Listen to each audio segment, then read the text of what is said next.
Γεια σας, καλώς ήρθατε στην ημέρα δράσης Plastic Clever Schools.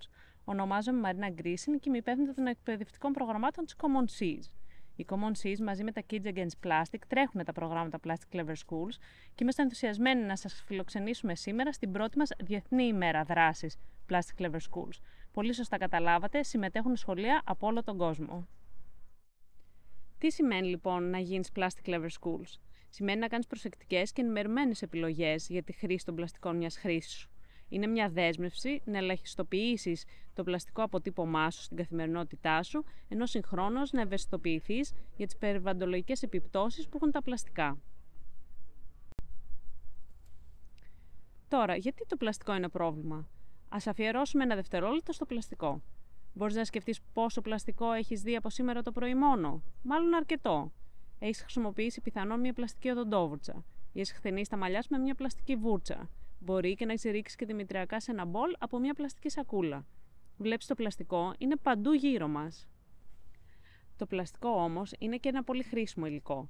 Είναι ανθεκτικό, αδιάβροχο και ισχυρό και έχει χρησιμοποιηθεί για να φτιαχτούν πολλά χρήσιμα προϊόντα. Όπως π.χ. ο ιατρικός εξοπλισμός που σώζει κάθε μέρα ζωές. Παρ' όλα αυτά, υπάρχουν και πλαστικά προϊόντα τα οποία κατασκευάζονται για να χρησιμοποιηθούν μία φορά και μετά να πεταχθούν. Αυτά είναι αυτά που λέμε πλαστικά μιας χρήσης και που θεωρούμε προβληματικά πλαστικά.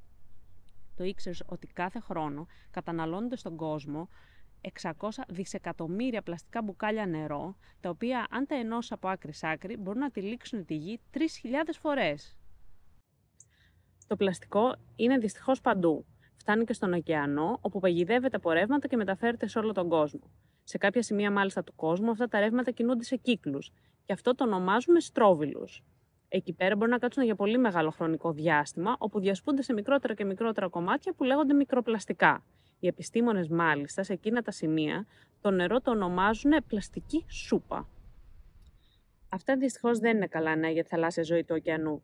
Η άγρια ζωή που βασίζεται στον ωκεανό ως βιότοπο ή πηγή τροφής, πολλές φορές μπορεί να μπερδευτεί, να πνιγεί ή να σκοτωθεί από το πλαστικό. Το ξέρατε ότι 90% των θαλάσσιων πτηνών έχει φάει πλαστικό? Τα θαλασσοπούλια και άλλα θαλάσσια πλάσματα μπερδεύουν το πλαστικό που επιπλέει πάνω στο ωκεανό για τροφή, ειδικά επειδή είναι τόσο πολύχρωμο και φωτεινό. Τα πλαστικά δεν είναι πρόβλημα μόνο για τη θαλάσσια ζωή, αλλά συμβάλλουν και στην κλιματική κρίση.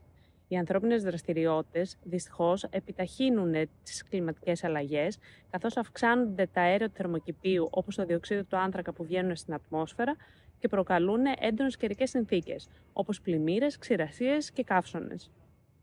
Τα πλαστικά είναι και αυτά φτιαγμένα από ορυκτά καύσιμα και εκπέμπουν αέριο θερμοκηπίου σε κάθε στάδιο της ζωής τους. Τι μπορούμε να κάνουμε λοιπόν γι' αυτό? Να γίνουμε plastic clever. Δηλαδή έξυπνοι με τον τρόπο που χρησιμοποιούμε ή δεν χρησιμοποιούμε τα πλαστικά. Για να γίνετε Plastic Clever School πρέπει να ολοκληρώσετε 3 στάδια. Το στάδιο της έμπνευσης, το στάδιο της έρευνας και το στάδιο της δράσης. Έχετε ήδη ξεκινήσει. Αυτή η συνέλευση είναι το πρώτο βήμα για να μάθετε περισσότερα για το πρόβλημα των πλαστικών και να ξεκινήσετε το ταξίδι σας για να κάνετε διαφορά. Για να γιορτάσουμε και τη συλλογική σας προσπάθεια, έχουμε ζητήσει από τους δασκάλους σας να παίρνουν φωτογραφίες από την καταπληκτική δουλειά σας. Δάσκαλοι, αν δεν το έχετε κάνει ήδη, πάρτε μία φωτογραφία όλων όσων με ακούνε τώρα.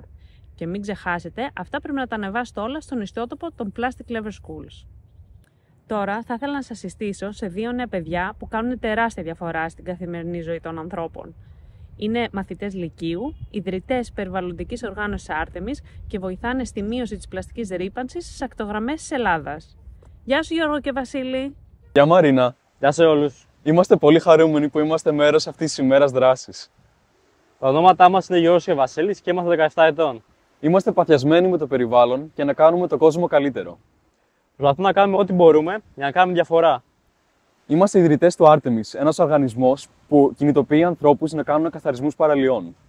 Η αντιμετώπιση των πλαστικών απορριμμάτων είναι πολύ σημαντική για μας, γιατί τα πλαστικά διαλύονται και καταλήγουν παντού. Το που θέλουμε να πετύχουμε είναι το μάζεμα των σκουπιδιών στις παραλίες να γίνει τρόπος ζωής. Μπορείτε και εσείς να κάνετε διαφορά. Έχετε πάει ποτέ σε συλλογή απορριμμάτων? Είναι πολύ ενδιαφέρον αυτά που βρίσκεις. Πολλά από τα απορρίμματα είναι πλαστικά που έχουν πέσει κάτω ή που τα έχει πάρει ο αέρας από τους κάδους. Αυτό μπορεί να φτάσει σε ρέματα και υδάτινους δρόμους και να καταλήξει στη θάλασσα. Μπορεί επίσης να επηρεάσει τη τοπική άγρια ζωή. Ελάτε λοιπόν μαζί μας. Πηγαίνετε στις γειτονιές και στις παιδικές χαρές και καθαρίστε την πλαστική ρύπανση. Καλή τύχη! Μείνετε ασφαλείς και ανυπομονούμε να δούμε πόσα σκουπίδια θα κρατήσουμε μακριά από τη θάλασσα.